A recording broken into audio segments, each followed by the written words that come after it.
en vrai, moi, je voyais mon petit frère et ma petite sœur qui étaient sur leur lit, ils étaient fatigués de vivre, enfin, ils n'en pouvaient plus, quoi. C'était compliqué.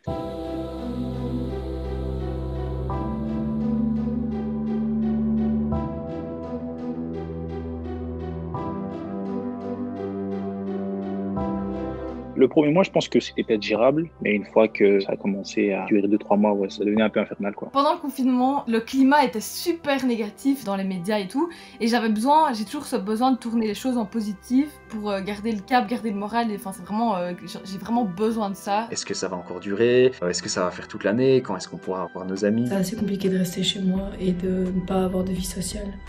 C'est pas comme avant, ça change et ça demande beaucoup d'adaptation. Faut faire des efforts, c'est comme ça, faut penser surtout à ceux qui sont en train de travailler dans les hôpitaux. Ça a été dur, hein. Tu ne peux plus aller à l'école, il fallait être patient, trouver un moyen de s'occuper. À un moment, c'était une forme de mini-dépression comme ça. Des moments où j'arrive pas à avancer sur des choses, où je procrastine même sur des choses que j'aime bien. Genre par exemple, j'adore lire, mais cette année j'ai lu le moins de toute ma vie alors que j'étais à la maison le plus. Donc il y a des choses comme ça qui sont frustrantes. Du coup à ce moment-là, c'était plus dur de garder nécessairement le moral. C'est parfois dur de se motiver soi-même quand on voit que d'autres font peut-être un peu moins. On est lassé, hein. On est vraiment lassé. Je le voyais même chez les plus jeunes. Les enfants avaient du mal, hein, parce qu'on est habitué à aller à l'école, on se repose le week-end. On a beau profiter du temps libre, regarder la télé, faire des activités, s'amuser un petit peu, mais il y a un moment où les journées deviennent monotones. Parfois, les journées duraient trop longtemps.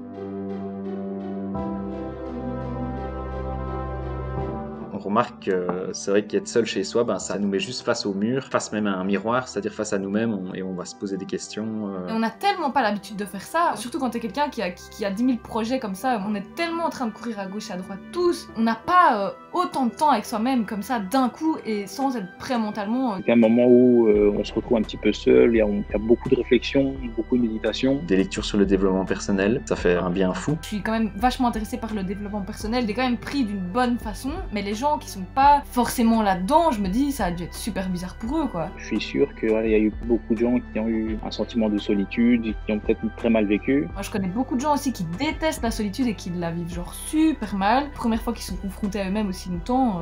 Oui, ça a été bénéfique et non, parce que d'un côté, prendre du temps pour soi, penser un petit peu à sa vie, essayer de prendre du recul, c'est bien, mais le faire pendant des semaines, voilà, il y a un moment, faut pas abuser quoi. Je me retrouve parfois à me poser des questions sur qui je suis vraiment et à quel point j'ai une volonté et qu'est-ce que du coup je pourrais achieve si j'avais plus de détermination. Je pense que souvent on est un peu dur avec nous-mêmes en ce moment. Donc pour moi ça a été un peu essayer de relativiser, de me dire que je fais ce que je peux en fonction des circonstances. On apprend un petit peu à être autosuffisant, hein. On se rend compte que voilà, il n'y a plus de rendez-vous, il n'y a plus de rencontre qui se fait. Donc tu es chez toi à la maison, il faut apprendre à se suffire à soi-même. J'ai la chance d'avoir une famille nombreuse. Quand vous êtes 5 enfants à la maison ou 6, on ne sent pas de vide quoi.